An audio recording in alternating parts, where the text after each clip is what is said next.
ನಮಸ್ಕಾರ ವೀಕ್ಷಕರೇ, ಆನ್ಲೈನ್ ಟಿವಿಗೆ ಸ್ವಾಗತ.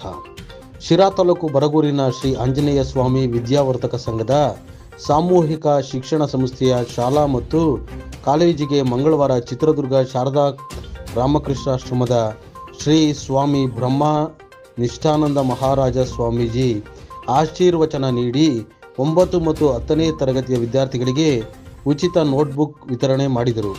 ಈ ಸಂದರ್ಭದಲ್ಲಿ ಸಂಘದ ಉಪಾಧ್ಯಕ್ಷ ಲಕ್ಷ್ಮಣಗೌಡ, ಶಾಲಾ ಮುಖ್ಯ ಶಿಕ್ಷಕ ಜಿ ಚಂದ್ರಶೇಖರ್,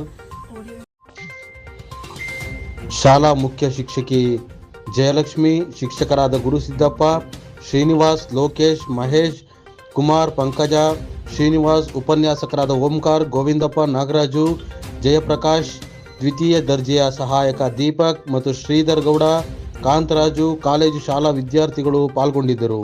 ವರದಿ Mubarak, Baragur, online TV, desk bureau Salman. ಹೇಳಿ, ಹೋದ ವರ್ಷ ಎಷ್ಟು ಬಂದಿದೆ ಸೆಕೆಂಡ್ PUC ರಿಸಲ್ಟ್? ಎಷ್ಟು ಯಾರು?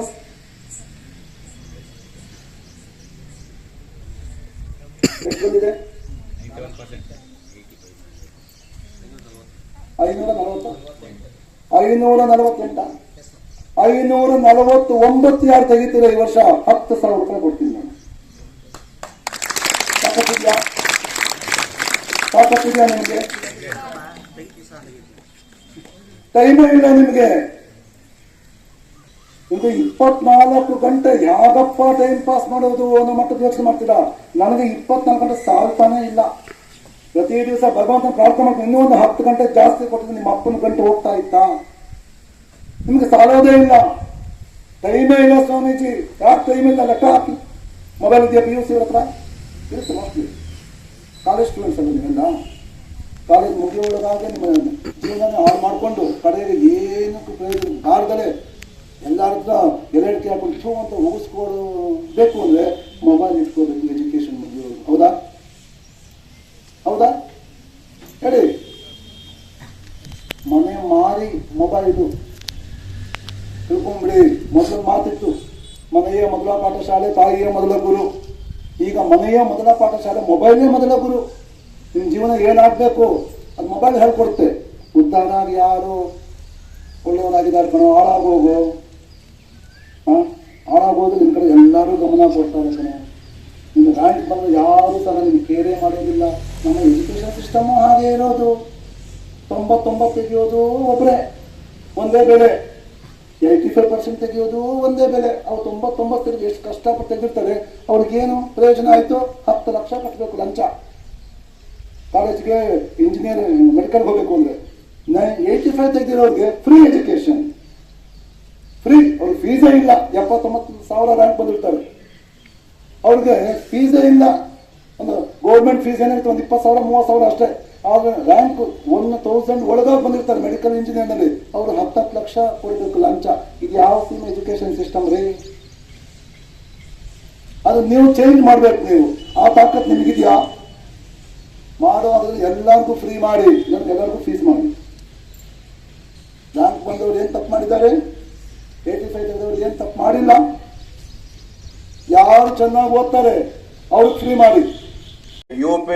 ಯುವ ಪೀಳಿಗೆಗಳನ್ನ ನೀವು ನೋಡಿದ್ರೆ ಅವರ ನಡೆ ನುಡಿಗಳು ಅಸಹ್ಯ ತರ್ತದೆ.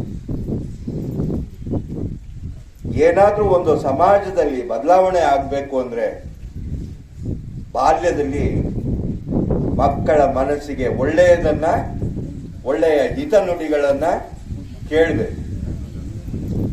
ಅಂತ ಒಂದು ಭಾಗ್ಯ ಈ ದಿನ ಈ ದೈವಾಂಶ ಸಂಭೂತರಾದಂಥ ಗುರುಗಳಿಂದ ನಿಮಗೆ ಒಂದು ಮಾರ್ಗದರ್ಶನ ಸಿಗ್ತಾ ಇದೆ.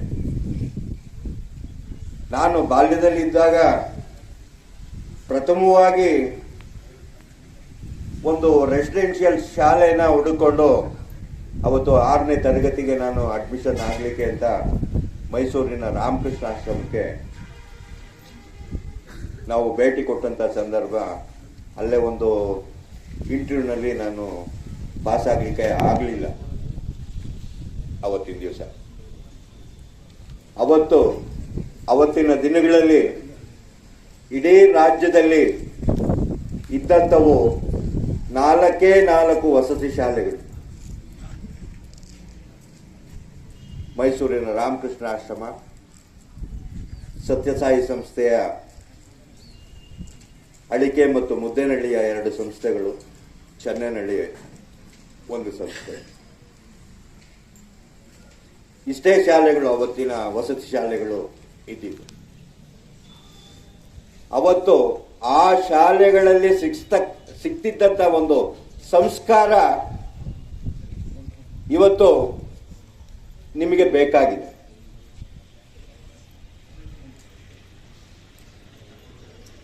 ಅಂತ ಒಂದು ಮಾರ್ಗದರ್ಶನ ನಿಮಗೆ ಇನ್ನೂ ಮುಂದಿನ ದಿನಗಳಲ್ಲಿ ಇಂಥ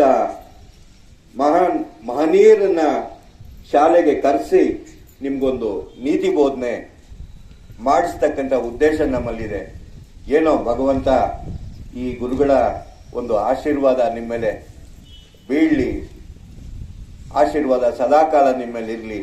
ನೀವು ವಿದ್ಯಾಭ್ಯಾಸದ ಕಡೆ, ಸಮಾಜದ ಬಗ್ಗೆ, ತಮ್ಮ ಹೆತ್ತವರ ಬಗ್ಗೆ ಚಿಂತಿಸುವಂತಾಗಲಿ, ಹೆತ್ತವರಿಗೂ ಗುರು ಹಿರಿಯರಿಗೂ ಗೌರವ ಕೊಡ್ತಕ್ಕಂಥ ಆ ಒಂದು ಸಂಸ್ಕೃತಿ ಈ ನೆಲದಲ್ಲಿ ಬೆಳೀಲಿ. ಈ ಮಕ್ಕಳು ವಿದ್ಯಾಭ್ಯಾಸದ ಜೊತೆಗೆ, ಶೈಕ್ಷಣಿಕ ವಿದ್ಯಾಭ್ಯಾಸದ ಜೊತೆಗೆ ಒಂದು ಆಧ್ಯಾತ್ಮಿಕವಾದಂಥ ಸಂಸ್ಕಾರ, ಏನು ಗುರುಗಳು ಹೇಳಿದಂತೆ